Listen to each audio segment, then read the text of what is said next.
What had a very strong impact on me was the walkout of '68. And that's when the few African American students who were at Brown at that time, they walked out making a statement that Brown needed to have a greater commitment to the admission of greater numbers of African American students and also faculty as well as administrative staff.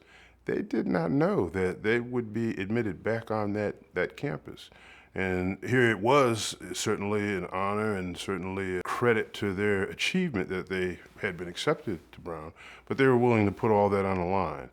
And that made it possible for my class, which was the first large class, over 100 African American students accepted in Brown and Pembroke, entered Brown that year. The new curriculum was just profound because it gave you the opportunity to explore and to expand your horizons. Brown is definitely a university for self-starters, self-motivated individuals.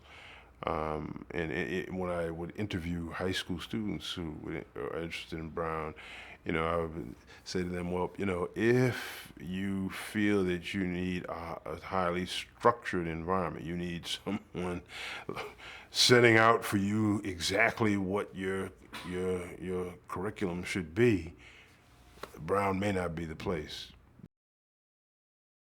Sophomore year, I applied for a very new concentration at that time called public policy making. We tackled and analyzed and researched public policy issues through an interdisciplinary framework.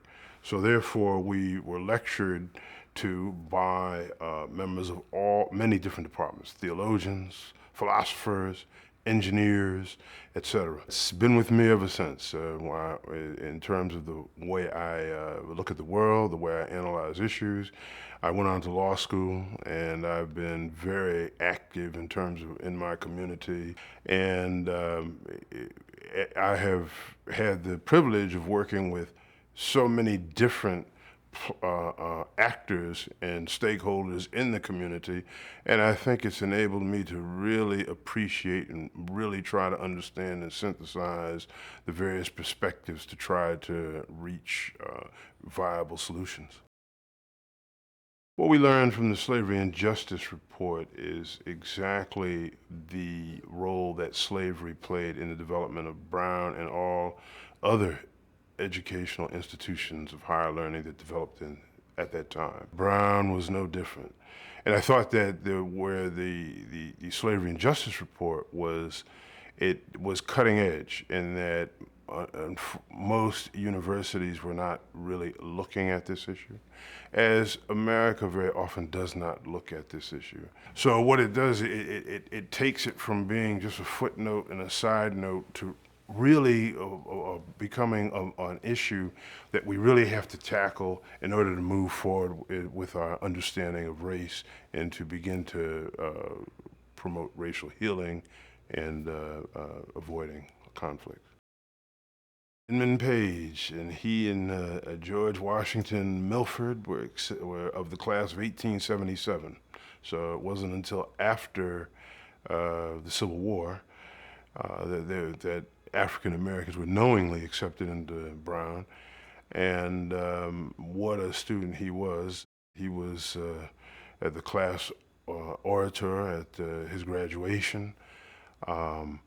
And he went on to really achieve some very stunning accomplishments at a time when the challenges and obstacles that he faced were just daunting.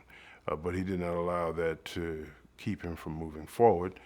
And the organization that was named after him, the Inman Page Black Alumni Council, of which I served as the third president, it very proudly bears his name.